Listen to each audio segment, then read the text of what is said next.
encontramos con el reverendo Pablo Espinosa, reverendo de la Iglesia Cristo Rey, luterana, y vamos a preguntarle algunas cosas, cómo él ha llegado a ser miembro de esta iglesia, o cómo fundó la Iglesia Cristo Rey.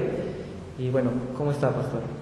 Bien, gracias por la oportunidad de poder colaborar con ustedes en esta entrevista, sea cual sea el fin, estudio, investigación, lo que fuera, con gusto para responderte todas las preguntas que desees, con toda confianza. Bueno, vamos para la primera pregunta.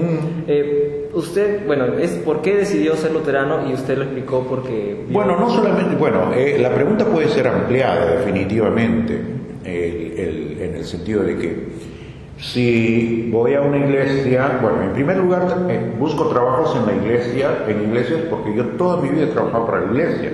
He sido un músico, aunque he estudiado en el Conservatorio Nacional de Música del Perú, en la especialidad de dirección coral y piano, pero de todas maneras, toda mi vida he trabajado en la iglesia para producir música para la iglesia, ¿no? Entonces, yo me doy cuenta que soy diferente desde los 7 años. A los 7 años descubro que yo vengo diferente. Todavía no estoy consciente de cuál es esa diferencia, pero yo sé que entre los niños de mi edad yo soy diferente.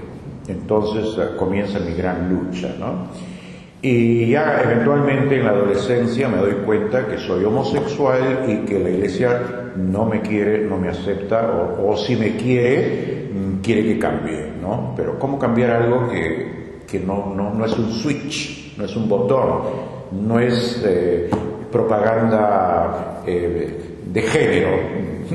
Mis padres eran perfectamente heterosexuales, una familia muy bien establecida, linda. Mi padre era un perfecto ejemplo de lo que es ser varonil, y mi madre, ¿no? Una mujer también bastante fina. Entonces mi hogar era un perfecto modelo para no ser gay. Pero no, yo nací así que cuando llego a Estados Unidos y encuentro que la gracia de Dios me sobreabunda, ¿no? Entonces digo, esto me interesa un poquito más.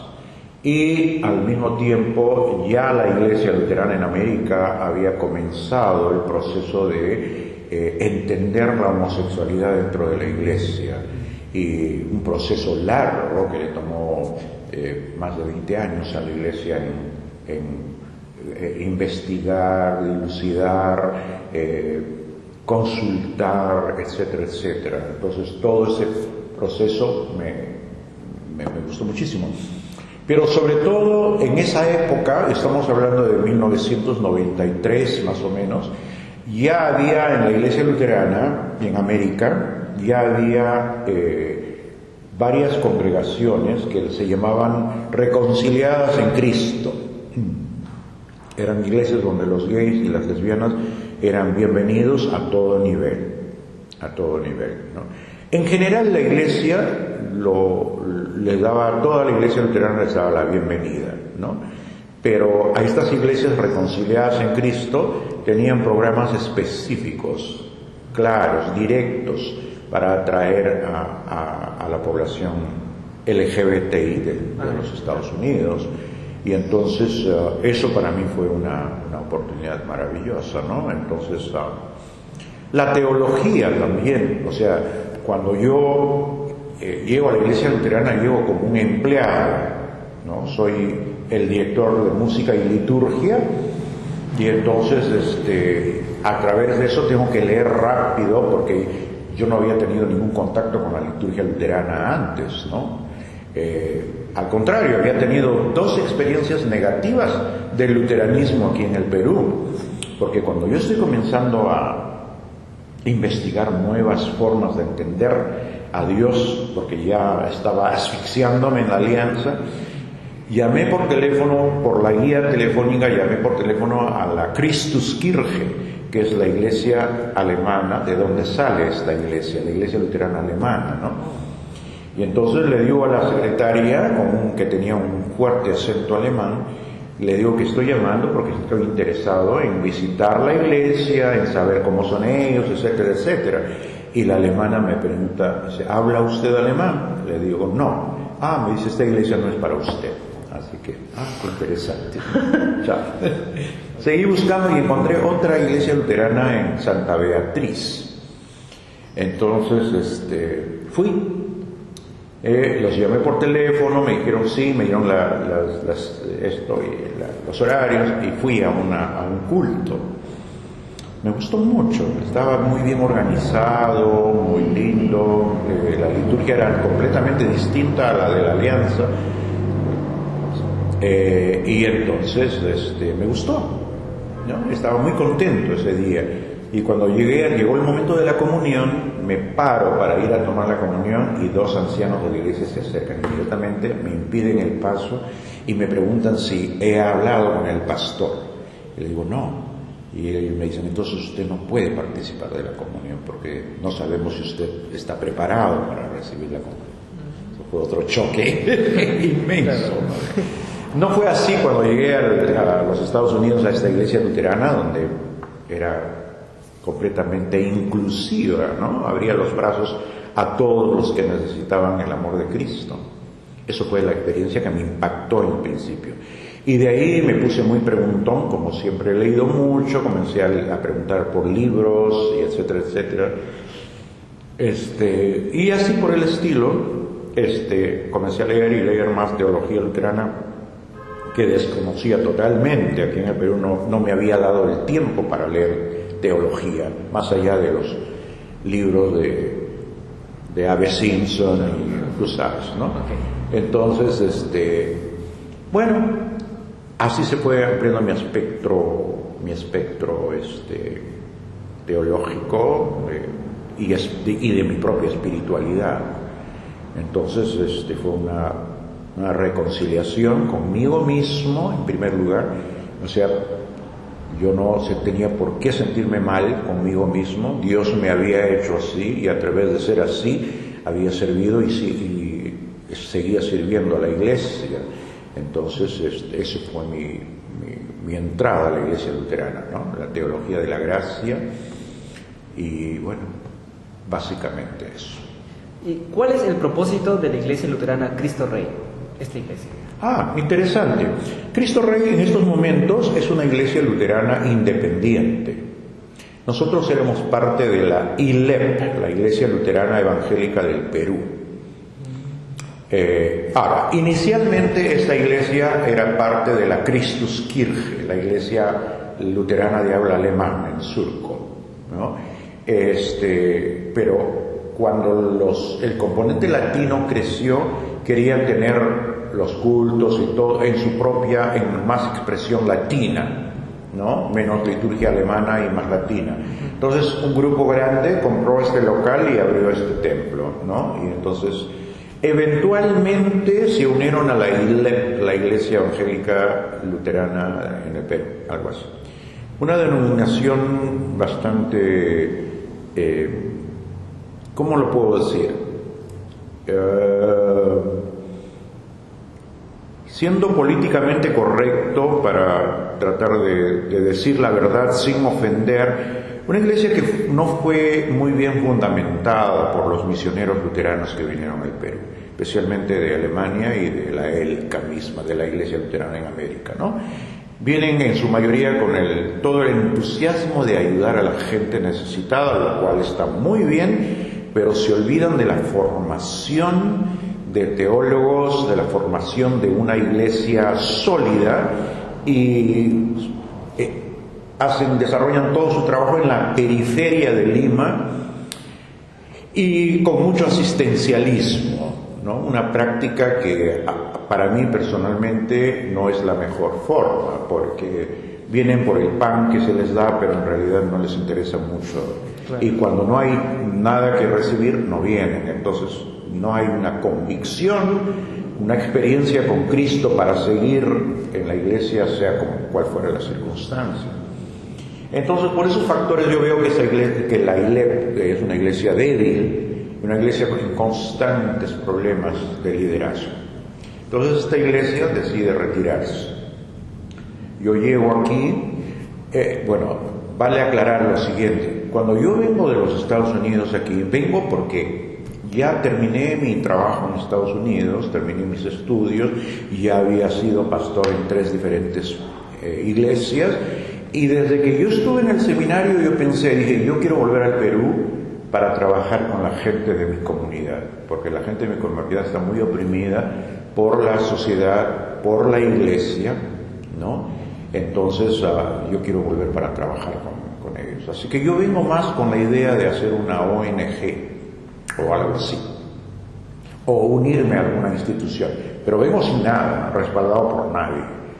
Claro, ya mis hijos habían crecido, tengo 3 hijos adoptados, entonces ya mis hijos habían crecido, ya se vivían por sí solos, entonces yo dije, este es el tiempo de regresar. Así que yo regresé aquí sin nada de proyecto específico, sino a estudiar el campo, ver qué puedo hacer, pero para eso regresé yo acá, ¿no?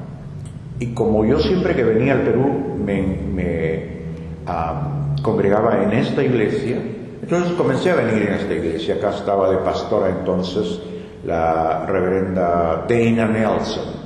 Entonces ella me conocía, yo la conocía, ¿no? Entonces nos hicimos bien amigos y comencé a ayudar en la iglesia. Ella sabía que yo era un pastor ordenado, comencé a ayudar en la música, en la liturgia, eventualmente a predicar. Dana tenía que regresar a los Estados Unidos de urgencia y entonces no había a quién dejar en la iglesia. Entonces el consejo me pide a mí, ella sugiere al consejo que yo sea el pastor interino. Entonces el consejo el consejo directivo de la iglesia me pide que sea interino. Entonces yo les digo, con mucho gusto, pero tienen que saber que yo soy gay, soy abiertamente gay y soy activista a favor de la comunidad. Y que no voy a dejar ninguna de las 3 cosas por ser pastor interino de Cristo Rey. Perfecto, no hay ningún problema. Ok. Me llamó bastante la atención, me dio mucho gusto que hubiera una iglesia así de progresista en el Perú. No creo que haya otra, dudo bastante. Bueno, así que esos referencias, algunos pasquines evangélicos que han escrito por ahí refiriéndose a mí, de que he venido con la intención de hacer una iglesia gay, es totalmente falsa, no tiene ningún asidero. Cristian Rosas inclusive escribió una vez algo en esto, antes de que yo viniera al Perú, que Pablo Espinosa viene al Perú a hacer una iglesia gay. Yo le dije, ¿de dónde has sacado eso? Explícamelo, cuéntame, ¿qué más te dice tu oráculo? Porque yo no sé nada.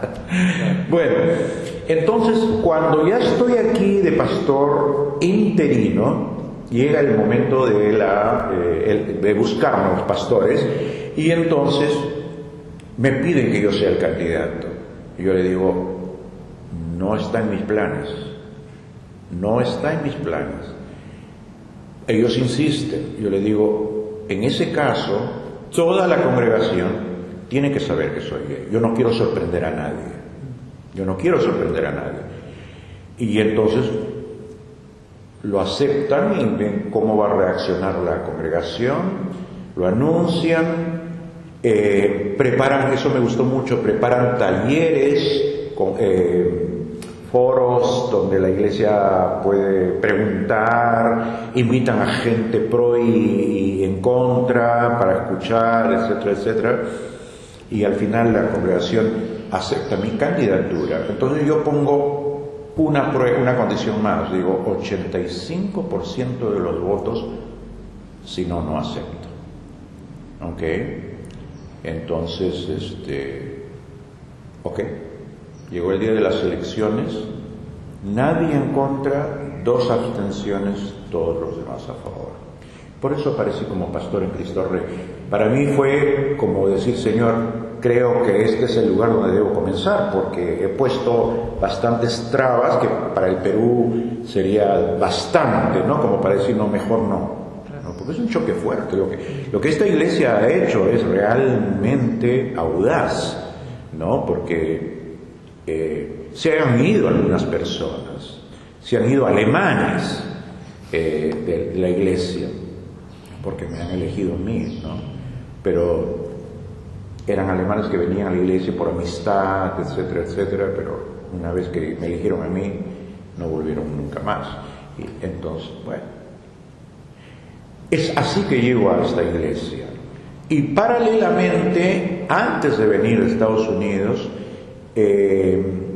Juan Fonseca, uno de los fundadores de la comunidad cristiana ecuménica El Camino, no sé si has escuchado hablar de esa comunidad, es una comunidad fundada por un grupo católico y evangélico de gays que hace 5 o 6 años se reúnen para formar una organización tipo iglesia, ¿no? Entonces, cuando Juan se entera de que yo estoy por llegar, me contacta a los Estados Unidos y me pregunta si estuviera listo para colaborar con ellos. Yo digo, con mucho gusto, en todo lo que pueda hacer. Yo voy sin ningún calendario, una agenda establecida, voy simplemente a investigar el campo para ver qué es lo que puedo hacer. Y también colaboro con ellos, o sea, los domingos, ellos tienen sus reuniones los domingos en la tarde, 6:30 de la tarde, y durante la semana tienen actividades también, ya tienen 5 células en distintos sitios de Lima, y así es que me enrolo en el camino acá, y bueno, poco a poco me van conociendo de otras organizaciones, y me invitan para ser parte de paneles o para consultas, etcétera, etcétera. Ya. ¿Y qué opinión tiene de la Biblia? Ya sabía que en algún momento iba a caer la fiesta. La Biblia es para mí el libro de Dios.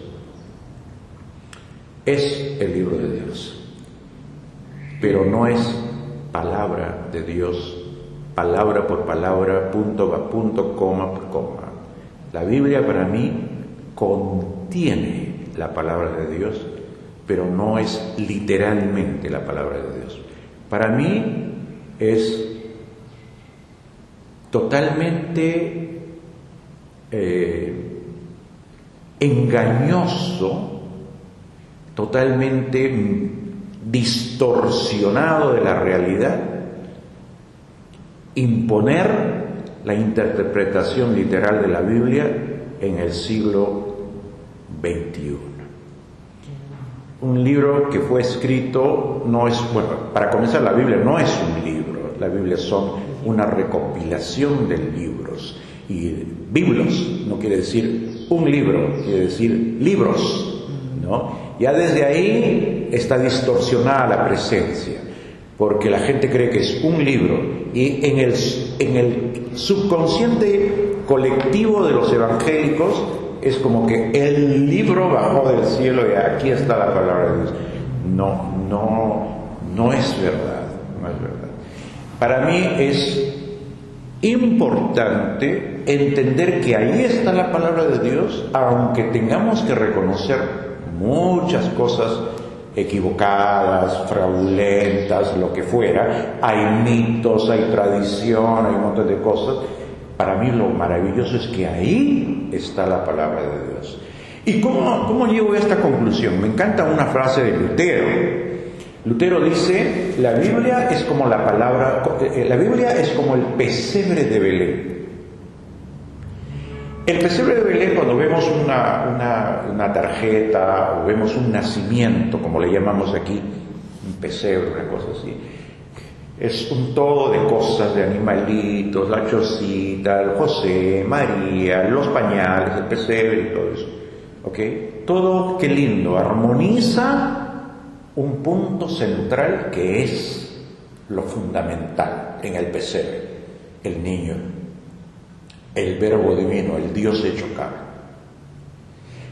Para mí, Cristo es la palabra de Dios. Y todo lo que en la Biblia apunte a Cristo es palabra de Dios. Pero no me pidas que tenga que decir, sí, el mundo fue creado en 6 días de 24 horas. Dios es todopoderoso y lo puede hacer. Eso, así dice la Biblia, así es. Y conozco a gente que yo creo inteligente y bien preparada que me lo dicen, sí, lo creo literalmente. Tienen todo el derecho a creerlo, pero yo no sé si ellos saben lo que es contextualizar. ¿Cuándo se escribió? ¿Quién lo escribió? ¿En qué idioma se escribió? ¿Qué se sabe de ese idioma el día de hoy? ¿Cuáles fueron las circunstancias políticos, religiosas, sociales del tiempo en que se escribió? Para saber el por qué se escribió y qué relevancia tiene eso para los cristianos del siglo XXI. Si tú me explicas todo eso con respecto a cada cosa de la Biblia, entonces te acepto. Pero si tú me dices que yo tengo que creer a ojos cerrados que una serpiente le habló a Eva y le ofreció una fruta, y porque Eva se comió la fruta nos fregamos todos los seres humanos, no te lo voy a aceptar. Entonces, háblame un poquito más de inteligencia. Eso tiene sentido hace 2000 años o más, cuando se escribió el Génesis, para la gente que su mentecita intelectualmente todavía estaba recién en proceso de entender lo que es la humanidad. A la humanidad le está tomando miles de años madurar. La humanidad Dios no la creó madura. La humanidad viene evolucionando. Por eso que las mujeres fueron sometidas horrorosamente a los hombres hasta el siglo XX, finos del siglo XIX, siglo XX. La mujer no tenía identidad propia, la mujer era propiedad del padre y pasaba a ser propiedad del marido. A la humanidad le ha tomado todo ese tiempo entender, no, que la mujer también tiene capacidades idénticas a las del hombre. A la humanidad le ha tomado toda esa cantidad de tiempo saber que no tiene ningún derecho de hacer esclavo a otro ser humano. Sin embargo, le ha tomado todo ese tiempo. O sea, es un proceso largo que la humanidad está entendiendo. Eso no está escrito en la Biblia. Entonces, para mí la Biblia es el libro de Dios. Sí, es el primer libro que consulto para mis prédicas, para mis estudios, pero lo contextualizo para ver qué de ahí es relevante para nuestro día. Y cuanto más estudio la Biblia y más leo sobre ciencia, más me admiro de Dios. Mi adoración es mucho, para mí personalmente, se dimensiona de una manera potencial sobre la grandeza de Dios.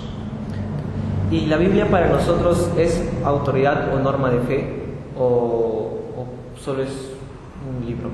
Si tú la contextualizas, sí, pero tiene sus fallas.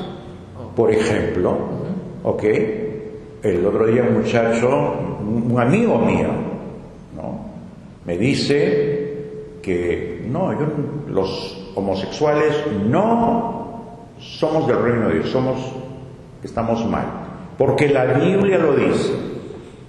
Entonces le dice, sí, ¿y tú aceptas la Biblia? Si la Biblia lo dice, yo lo acepto. Le digo, ¿tú duermes en cuartos separados, en camas separadas cuando tu mujer está menstruando? La Biblia dice que no debes dormir junto con tu mujer cuando está menstruando, porque te haces inmundo. Entonces, en ese lado no puedes poner a la Biblia como autoridad. Tienes que contextualizar las cosas. El amor, la justicia son los ejes fundamentales de la Biblia. En eso la Biblia es autoridad.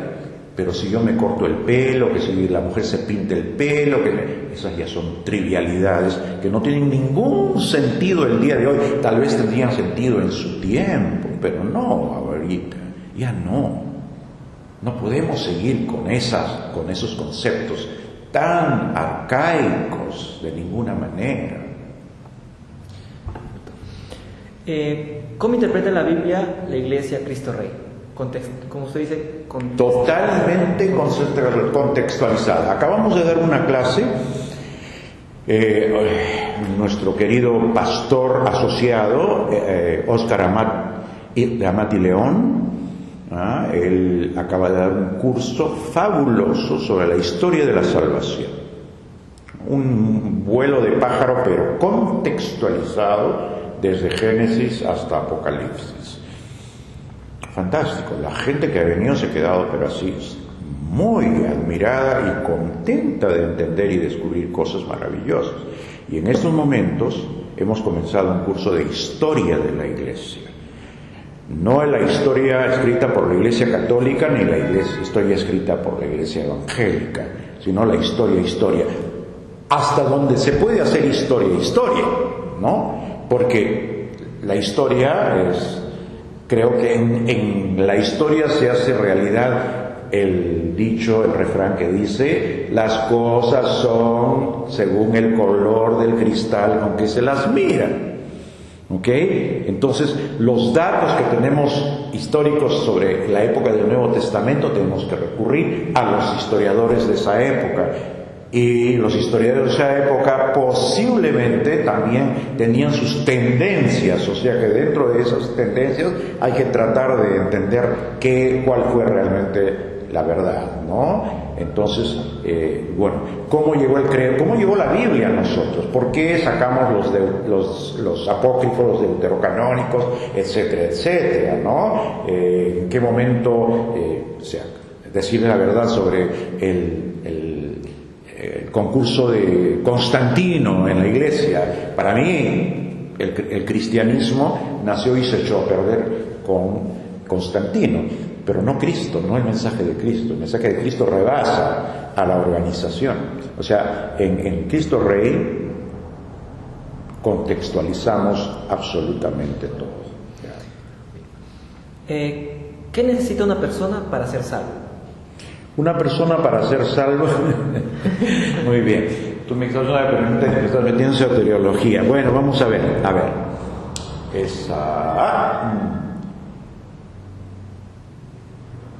Yo te voy a comenzar diciéndote algo que va a escandalizar a tus oyentes, pero no me importa, porque yo creo que lo creo así.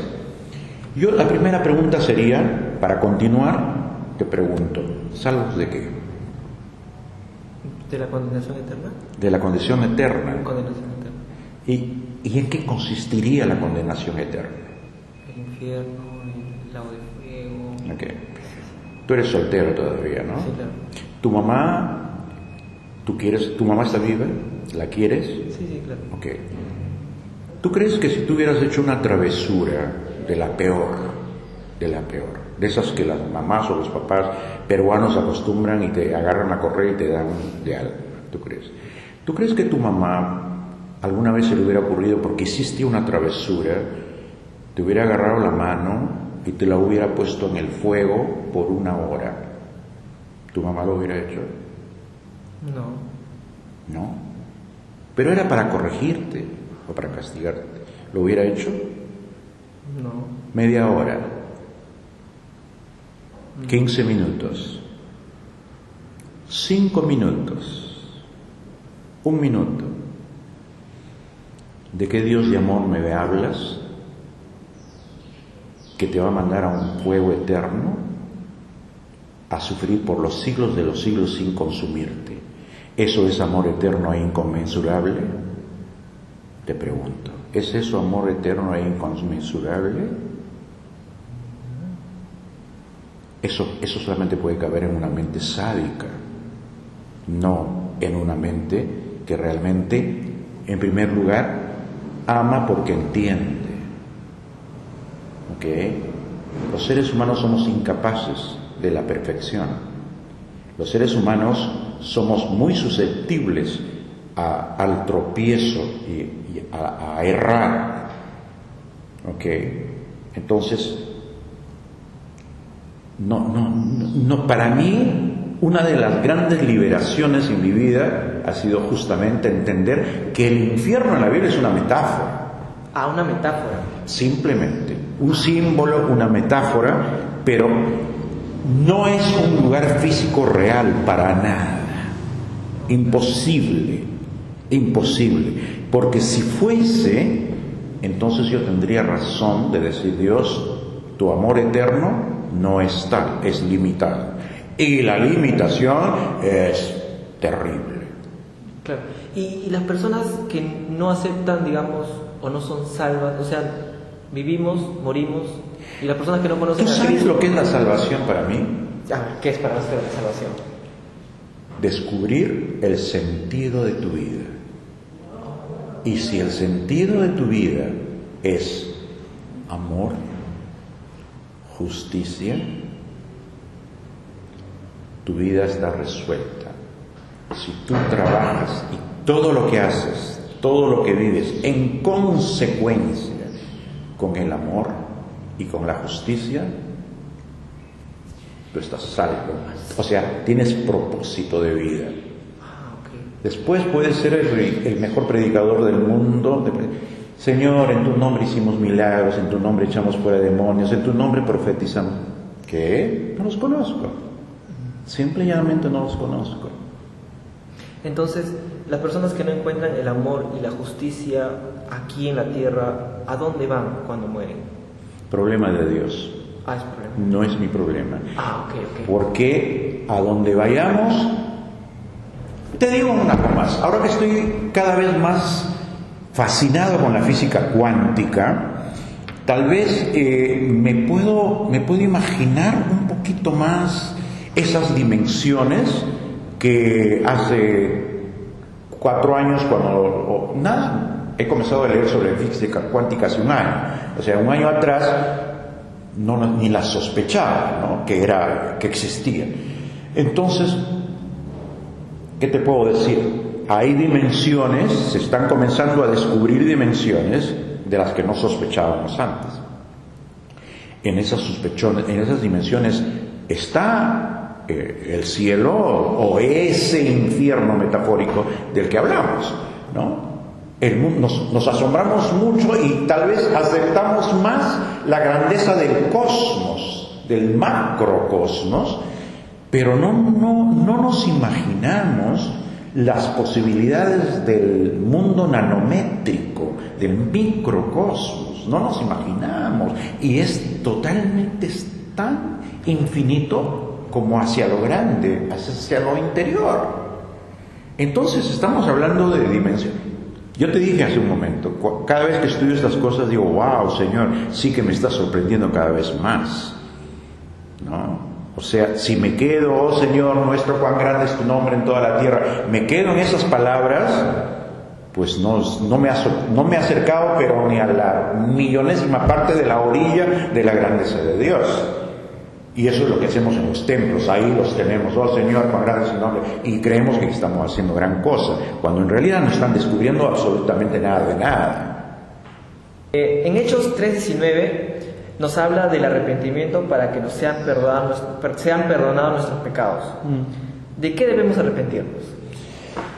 Debemos arrepentirnos de no haber amado y de no haber luchado por la justicia. La iglesia, justo lo dije en mi sermón del domingo y está en mi página de Facebook un pequeño extracto del sermón en el que dice, hablamos mucho de los pecados de la carne, pero no hablamos de los pecados sociales que degeneran y postergan a muchísima gente, algo así. O sea, cuando hablamos de pecado en las iglesias estamos hablando casi de inmediato del sexo. ¿Ok? La iglesia tiene una obsesión con el sexo desde los padres de la iglesia, que algunos de ellos tal vez no entendieron bien el contexto paulino cuando Pablo habla de esas cosas, desde mi punto de vista. Pero pecado es contaminar. Para mí pecado es manejar un 4x4 en Lima. Es pecado, estás contaminando el ambiente. ¿Tú para qué necesitas un 4x4 en Lima? Y gran cantidad de pastores manejan 4x4 y contaminan el ambiente. Están pecando. Para mí pecado es protestar contra la ideología de género o contra el aborto y no contra la leche adulterada que les están vendiendo a los niños. Ahí no aparecen con mis niños, con mis hijos no te metas. Eso es pecado. Pecado es comprar televisores a plazos cuando no les estás dando una buena educación y una buena alimentación a tus hijos. Entonces hablemos del pecado en toda su dimensión, no solamente en el aspecto de los deseos de la carne. Entonces, ¿usted no considera la homosexualidad un pecado? Definitivamente no, es una mala interpretación, un mal entendimiento. No sé si, seguramente que has leído, pero solamente para ponerte un ejemplo, ¿no? Sodoma y Gomorra, tú sabes, fue una falta contra el código de hospitalidad. En ese tiempo tú no podías dejar pasar a un peregrino por tu casa sin invitarlo a pasar la noche ahí, especialmente si era tarde, pasar la noche ahí. En cambio, esos dos hombres ángeles estaban todo el día en la plaza, nadie los invitó, alguien le avisó a la mujer, a Lot, que ahí estaban, él fue y cumplió con el código de hospitalidad. Por eso que Ezequiel mismo dice: el pecado tuyo, Sodoma, etcétera, fue abundancia de pan, injusticia, falta de consideración a los pobres, etcétera, etcétera. Y Cristo mismo lo contextualiza y dice: en el día del juicio será más tolerable el juicio contra Sodoma y Gomorra que contra ellos, ese pueblo que no les mostraron hospitalidad a los discípulos que fueron a predicar a Cristo. Por esa razón, entonces, Dios destruyó a Sodoma y Gomorra porque no, acogió a los ángeles. Es fácil de entenderlo, porque están porque si no, ¿por qué les daría, si eran todos homosexuales, ¿por qué les ofrecería a sus dos hijos? Que de hecho ya es un caso horroroso para la mujer. Imagínate, yo padre, tengo una hija, imagínate, tengo una hija, en nombre del código de espiritualidad, ¿sabes qué cosa? Aquí tienen a mis hijas, a mi hija, abusen de ella, pero no abusen de mí. Es ilógico, totalmente ilógico, ¿no? Sin saber que ofrecerles a las chicas era falta totalmente, porque más adelante en la Biblia se aclara, Ezequiel lo aclara, y Cristo mismo también lo pone en el contexto de falta de honrar la hospitalidad que debemos tener. Y en ese caso, toditos nosotros, toda la sociedad occidental contemporánea es Sodoma y Gomorra. No por la homosexualidad, somos el 10% de la humanidad. Y del 10% no todos somos promiscuos, como se cree en el estereotipo, absolutamente no. Entonces, contextualizar, ahí está un caso de contextualizar para entender. Y así te puedo decir las 7 partes, creo, en el que se dice que la Biblia condena la homosexualidad, y no es así. Si quieres rápidamente, Levítico: no te echarás con varón como con mujer, porque es una abominación. ¿Ok? ¿Cómo lo contextualiza usted? Lo contextualizo bien fácil. Bueno, gracias a Dios que lo puedo hacer fácil. Levítico es un libro escrito para los levitas, ¿ok? Para el sacerdocio, ¿ok? Entonces, una de las mejores formas de conservar una etnia es la religión, ¿ok? Y mucho más en ese tiempo. Conservar una etnia a través de la religión. Religión y Estado en esas épocas y hasta hoy en algunos países han sido la forma de manipular a la gente, ¿ok? Entonces, los sacerdotes o los que ministraban en el templo estaban prohibidos de tener cualquier acto religioso o imitar cualquier acto religioso de los otros, de los vecinos, porque en las culturas vecinas existía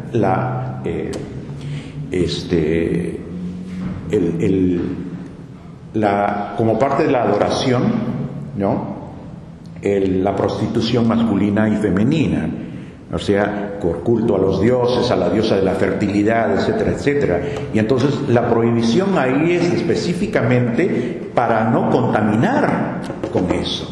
Es para preservar la etnia, para preservar la religión, pero no es específicamente contra la homosexualidad per se, porque entonces si no hablaría también contra el lesbianismo.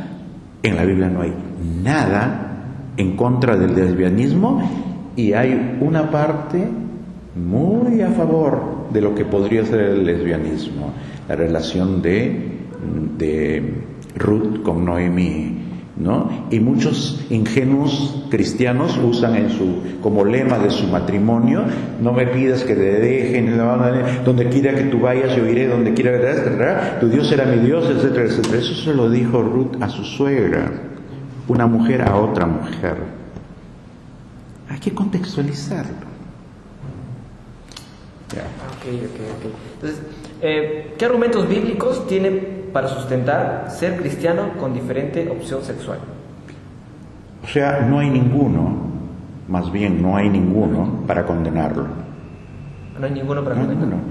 En primer lugar, tú tendrías que explicarme, por ejemplo, como teólogo futuro, para sostener esa pregunta, ¿cómo me explicas tú el hermafroditismo, que hoy se conoce como la intersexualidad? Esos niños o niñas, o que se sabe, no se sabe qué, que nacen biológicamente con los dos sexos. ¿Es pecado? ¿Qué es? ¿Dónde los metemos? ¿Y qué me dices a mí? A mí nadie me violó, a mí nadie me insinuó, nadie me manoseó, ¿ok? Mi hogar fue un hogar constituido. ¿Y de dónde salimos los homosexuales? No salimos de parejas homosexuales, salimos de familias heterosexuales. Contextualizar todo es importante antes de condenar, porque literalmente dice: no te echarás con varón como con mujer. Hay que contextualizar el asunto y darnos cuenta de la situación. Según la patrística de los padres de la Iglesia, no aceptaron la homosexualidad. ¿Por qué debería cambiar eso si son considerados autoridades? Porque los padres de la Iglesia vivieron a principios del siglo XX.